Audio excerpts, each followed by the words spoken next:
আমাদের কাজের জন্য, আমাদের অন্য ব্যস্ততার জন্য আমরা পড়তে পারিনি, ঠিক আছে, কিন্তু যারা পড়ছে তাদেরকে আমরা যদি ভালোবাসি, আল্লাহ এর বরকতেও আমাদের জান্নাত দিয়ে দিতে, আল্লাহ আমাদের কত ভালোবাসে এই আয়াতটা দেখুন।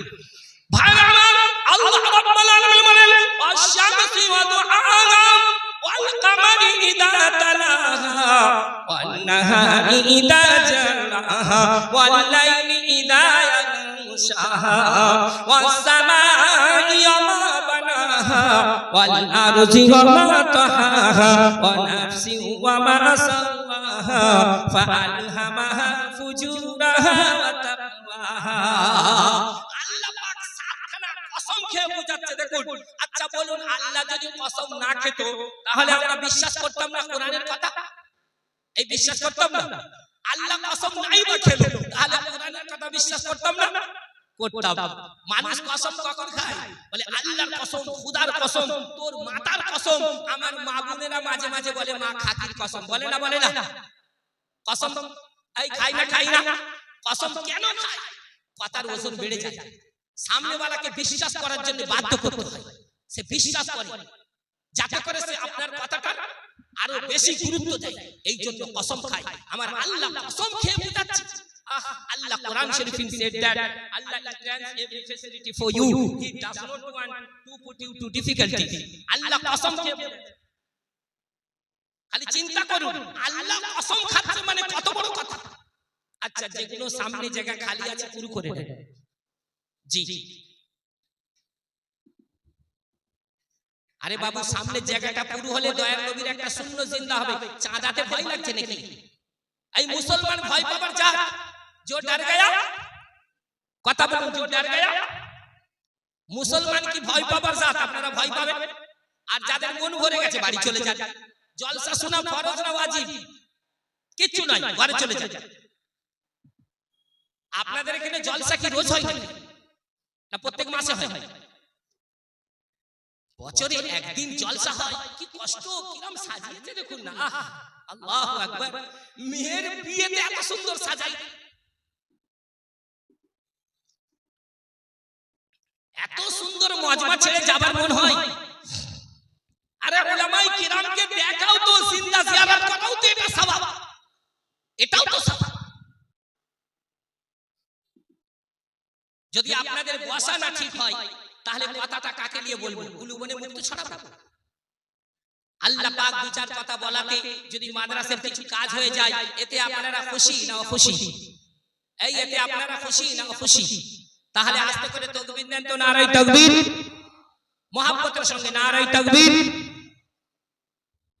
আওয়াজ ঠিক বের হয়, যে আওয়াজ আমার দরকার সেই আওয়াজটা আসে। একবার বাঘের মতো আওয়াজ দেন, নারায়ে তাকবীর। ভাইরা আমার, আল্লাহ রাব্বুল আলামিন বলেন ওয়াশ-শামসি ওয়া দুহাহা ওয়াল কামারি ইযা তালাহা ওয়ান নাহারি ইযা জালাহা ওয়াল লাইলি ইযা ইয়াগশাহা ওয়াস সামাই ওয়া মা বানাহা ওয়াল আরজি ওয়া মা তাহাহা ওয়া নাফসি ওয়া মা সাওয়াহা ফাআলহামাহা ফুজুরাহা ওয়া তাকওয়াহা। সূর্যের কসম খেয়েছেন, চন্দ্রের কসম খেয়েছেন, রাতের কসম খেয়েছেন, দিনের কসম খেয়েছেন, মানুষের জীবনের কসম খেয়েছেন। সাত কসম, সাতটা কসম খেয়ে রব্বুল আলামিন বলেন কাদ আফলাহা মান যাক্কাহা।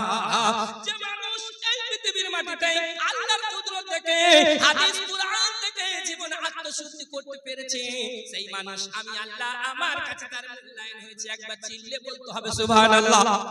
আত্মশুদ্ধি রব চাই, জিন্দেগি মান চাই নয়। আল্লাহ তুমি যাতে খুশি আমি তাতে খুশি, আমি যাতে খুশি তুমি তাতে খুশি নয়। এখন আমরা বলি আল্লাহ আমি যাতে খুশি তুমি তাতে খুশি। এই দেখুন, গ্রামে একজন মারা গেছে, আব্দুল্লাহ ভাই, একটা শিক্ষিত ছেলে বলে ইন্না লিল্লাহ। পাশে একজন বৃদ্ধ মানুষ দাঁড়িয়ে ছিল, সে বলে আলহামদুলিল্লাহ। তো এই মুড়ে মুড়ে দেখে আর বলে চাচা এত বয়স তুমি এখনো মরার দোয়া জানো না? বলে জানি বাপ, তুই কালকে ছেলে এসব কি বুঝবি। ছেলেটা ছিল শিক্ষিত, ও লজিকটা বুঝতে পেরেছে। একদিন চাচাকে মসজিদে জড়িয়ে ধরেছে, ও চাচা ওই যে সেদিন আব্দুল্লাহ ভাই মারা গেল, আমি বললাম ইন্না লিল্লাহ আর আপনি বললেন আলহামদুলিল্লাহ, আপনি আবার মরার দোয়া জানেন এটা হতে পারে না, এই লজিকটা আপনাকে বলতেই হবে। চাচা তখন কাঁধে হাত দিয়ে বলছে, দেখ বাবা, আব্দুল্লাহ মারা গেছে 3 দিনে হবে, 7 দিনে হবে, 21 হবে, 41 হবে, আর বছরে পেটও হবে, পকেটও হবে। তো একজন মারা গেলে যদি 7 বার খাওয়া হয়, ইন্না লিল্লাহ না আলহামদুলিল্লাহ? কথা বলবেন না? মুসলমান টাকা পয়সা খরচ করবে আর গুনাহ করবে, যেখানে দিতে বলবে সেখানে দেবে, আর যেখানে দেবার নয় সেখানে দেবে। তবে আপনারা নয়, আমি তো এই দিকের কথা বলছি যে ছাড় ছেড়া জাত প্রত্যেকটা জায়গায় দেখবেন একটা করে রেপ সিগন্যাল, যত রকমের খুরাফাত, মাক্কারি, বদমাশি সবই আমরা লিপ্ত আছি। একটা বাদ মুসলমানের ফজিলত দেখুন ভাইরা আমার, আসহাবে কাহফ বলে অত্যাচার বাদশার দেশ ছেড়ে চলে যাব, ওগো মুসলমান লাঠি ছাড়বো, পাটি ছাড়বো, প্রয়োজন হলে দুনিয়াও ছাড়বো, কিন্তু আল্লাহ আল্লাহর নবীর নাম ছাড়বো না। কথা ঠিক না ভুল? এই ঠিক না ভুল? সরকার বলল আল্লাহ বলা যাবে না, আযান দেয়া যাবে না, নামাজ পড়া যাবে না। আল্লাহর বান্দারা বলে যেখানে আল্লাহ বলতে পারবো না সেখানে থাকবো কেন বল? আলাম তাকু আরজুল্লাহি ওয়াসিআ ফাতুহাজিরু ফিহা, বলে যেখানে আল্লাহ বলা যাবে না সেখানে থাকবো না, যেখানে আল্লাহ বলা যাবে সেখানে থাকবো। ভাইরা আমার, হাঁটতে হাঁটতে চলে গেল। তবে হ্যাঁ, একটা কথা মাঝখানে বলি, আপনারা জানেন এখনো তো হাসিনা বাবুকে তাড়িয়ে দিয়েছে, তাই তা নাহলে যখন হাসিনা বাবু ছিল না বাংলাদেশে, নাম নিলেই অ্যারেস্ট। আমি যখন বাংলাদেশে ঢুকি, আপনার এই সাতক্ষীরা, যশোর, বগুড়া, গায়েবান্ধা, চিনির বন্দর, রংপুর, ঢাকা, যশোর সব সেরে তারপরে ওই চিনির বান্দার হিলি বর্ডার থেকে বের হলো। তো তখনও বাংলাদেশে বলেছি লাঠি ছাড়ো, পাটি ছাড়ো, পাটি করো, তবে দেশের জন্য, নিজের জন্য নয়। দেশের জন্য পাটি করবে, রোড রাস্তাগুলো সুন্দর হবে, আর নিজের জন্য পাটি করবে, বেটা মাল পানি সব পেটে ভরবে আর জনগণের জুতো খাবে। কথা বুঝেন নাই? জি, আমার কথা নয় তো, লক্ষ্মণ শ্রী রামকে বলছি, শ্রী শ্রী রামচরিত মানসের চৌপাই ভালো করে রেকর্ডিং করুন। কি বলছি? बोले गो नकाऊ को सुख दुख कर दाता, गो नकाऊ को सुख दुख कर दाता, नीच कृत कर भोग सब दाता।